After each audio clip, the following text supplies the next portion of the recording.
Oh my god.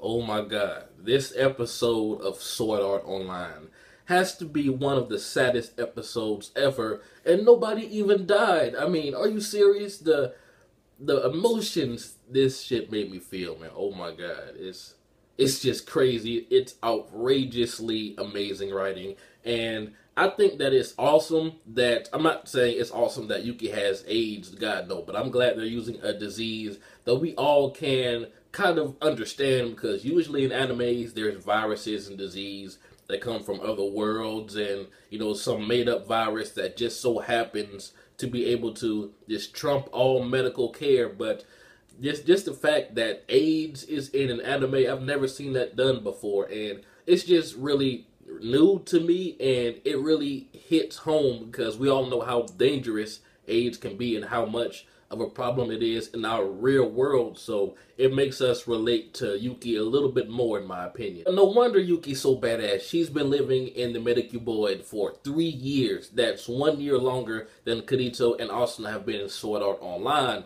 So that really explains a lot. At first, we start off with Shione talking to Asuna about, you really should forget about us, and we really are glad that we met you, but we cannot tell you why we want you to leave us alone. And at first I was like, why don't you just tell her? I really wanted her to tell her, but then again, that's not something that you can easily talk to about. No, especially to someone that you just met, and we find out that they already lost 3 members, including one of them being Yuki's sister. But still, you can tell that Asuna is getting her feelings hurt by them just constantly running away from her. And Asuna is a great friend, yo. I'm kind of going to fast forward a little bit. Yuki says she wants to go to school, and Asuna said maybe you can. All I'm going to say is there was a device earlier that Kirito showed us where someone in the virtual world can see the outside world. I'm not going to say anything else. Although it should be completely obvious, Asuna is a great friend, yo. I mean, I cannot believe she went through all of this just to see someone she met in a game. I mean, me, if I met somebody on Call of Duty and they disappeared for a few days, I would just think that they just got a job or, taking a break from the game or something like that. But Asuna, how things ended, and she wanted to see Yuki one more time. And let me say that Kirito is like the godfather of Sword Art Online, because he has the answers to everything. Asuna would have never found out the address to the hospital if it weren't for him. But fuck, this episode is so sad. And just the fact that Yuki knew that Asuna was going to come. Like, she really believed it, although she didn't really have a viable reason of how she would obtain the information of where she is. She just believed it, and I'm glad that Asuna did make that part of her dream come true. And the scene where she talked to her through the glass and said, Asuna, please don't cry, that was just so emotional. The music, we didn't even see half of her face, just something about the lower half of her face, obviously about to start crying, and then her telling Asuna not to, it really got to me, man. But just the fact that Yuki's mother was given blood that was infected with AIDS,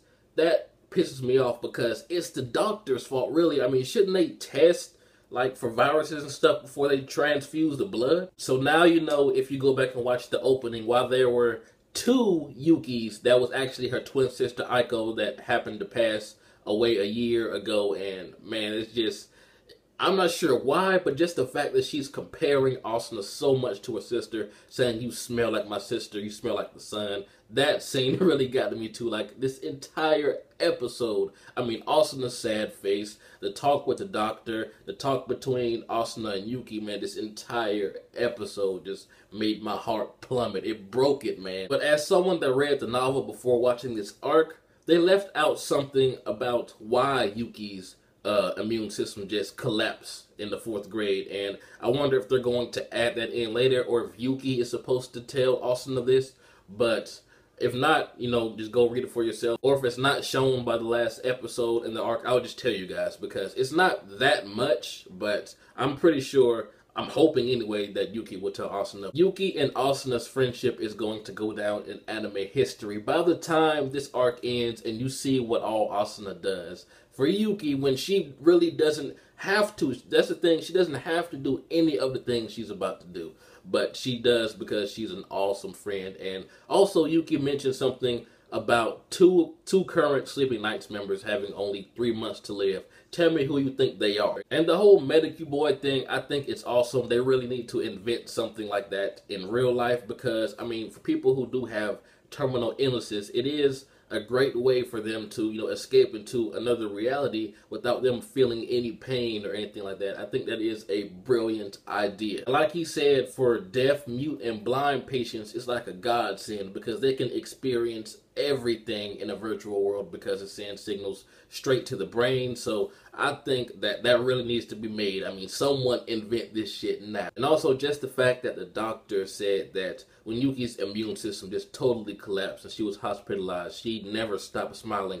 And that alone tells you what kind of awesome person she was, especially as a young child, to be able to take all of those drugs and everything she went through. I mean, her parents died, her sister died, and I mean, she's still going on. That says a lot. Yuki is a strong character. These next few episodes are going to be so heartwarming and sad, even on Anohana levels. And if you've seen Anohana the flower we saw that day, you know that shit broke your heart. I don't care what you say. You cried during that shit. So it's going to be up there, guys. That's all I'm going to say. But, man, Asuna is awesome for what she's about to do, and as you can see, I've kept the jokes to a bare minimum because, I mean, AIDS and everything that happened in this episode is nothing to joke about. It's just serious. This entire episode was serious. But tell me what you guys think is going to happen. Who are the 2 Sleeping Knights members that's going to supposedly pass away within the next 3 months? What is Asuna going to do to help out Yuki go to school and whatever she wants to do in the real world?